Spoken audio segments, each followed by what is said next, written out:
আসসালামু আলাইকুম প্রিয় বন্ধুরা, আমি হাসান মালয়েশিয়া থেকে। তো প্রিয় বন্ধুরা, আজকে যে বিষয়টি নিয়ে আলোচনা করব, সবাই পুরো ভিডিওটি মনোযোগ সহকারে শুনবেন এবং দেখবেন। আজকে যে বিষয়টা নিয়ে আলোচনা করব সেটা হচ্ছে 9 তারিখ থেকে 9 ফেব্রুয়ারি এবং 22 ফেব্রুয়ারি।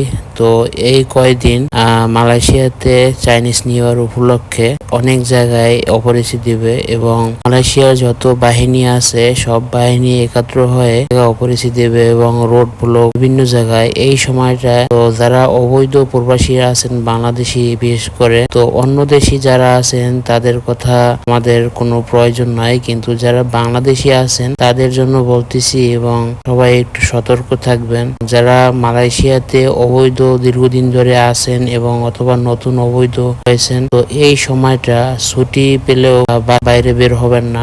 মালয়েশিয়া বিভিন্ন জায়গায় রোড ব্লক এবং বিভিন্ন জায়গায় অপরিচিতি দেওয়া হবে। তো চাইনিজ নিউ ইয়ার উপলক্ষে কিন্তু প্রতি বছর মালয়েশিয়াতে অনেক জমজমাট হয় এবং অনেক অনুষ্ঠান হয়। বিভিন্ন দেশি ফরেনার এখানে ঘুরতে আসে। যেহেতু এরকম তারা আগে অনলাইনে যে প্লেস গুলো ঘুরতে যায় মানুষ, টুরিস্ট প্লেস, এই প্লেস গুলো একটু বেশি অপরিচিতি দেওয়ার সম্ভাবনা বেশি। তো সবাই একটু সাবধানে চলাফেরা করবেন। তো অবৈধ যারা মনের ভুললো কয়েকটা দিন একটু বাসায় থাকার চেষ্টা করুন। তো বাসা থেকে বের না হওয়াটাই ভালো। মালয়েশিয়াতে নতুন নিয়ম অনুযায়ী তো একটা অবৈধ মানুষের 10,000 রিঙ্গিত জরিমানা দিতে হবে।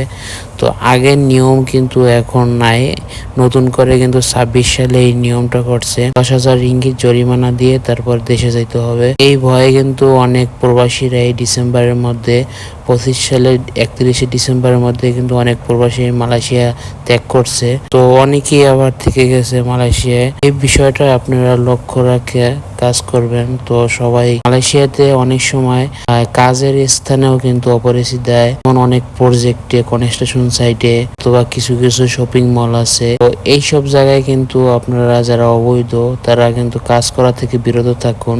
আপাতত আপনারা একটু নিরিবিলি জায়গায় যান, গ্রামের দিকে, এখানে কাজ করুন। আর যারা অবৈধ তারা বেশি সংখ্যক মানুষগুলো প্রজেক্টে কাজ করে। তো কনস্ট্রাকশন সাইটে, তো কনস্ট্রাকশন সাইট গুলো আপনারা এড়িয়ে চলুন যেহেতু আপনারা অবৈধ আছেন। তো মালয়েশিয়াতে অবৈধ আস্তানাগুলো হচ্ছে বেশিরভাগ কনস্ট্রাকশন সাইট। ইমিগ্রেশন কিন্তু অপরিচিতি গুলো কনস্ট্রাকশন সাইটই প্রথম ফার্স্টে দেয় এবং বিভিন্ন ডরমিটরে দেয়। তো ফরেনার যেখানে বসবাস করে, তো এইসব প্লেস থেকে আপনারা একটু সাবধানে চলাফেরা করার চেষ্টা করুন। তো এইসব জায়গায় এড়িয়ে আপনারা যেহেতু গ্রামের দিকে বা ছোট ছোট শহর এই জায়গাগুলো, সেখানে একটু কাজ করুন। সবাই সাবধানে থাকার চেষ্টা করুন এবং মালয়েশিয়ার পরিস্থিতি অনুযায়ী সবাই চলাফেরা করুন। এবং মালয়েশিয়াতে কিন্তু প্রচুর পরিমাণ অপরিচিতিছে, দিন দিন অনেক অপরিচিতি দিয়ে অনেক ফরেনার ধরতেছে চারিদিকে। তো সবাই ভিডিওটি শেয়ার করে দিবেন এবং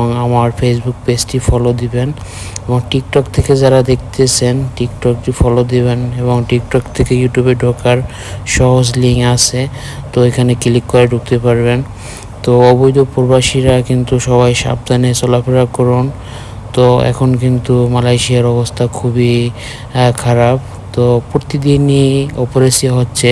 তো এখন নতুন করে কিন্তু এই 9 তারিখ থেকে 22 তারিখ পর্যন্ত অনেক অপরিচিতি দেওয়া হবে। তো সবাই ভিডিওটি শেয়ার করে দিবেন। ধন্যবাদ সবাইকে। আল্লাহ হাফেজ।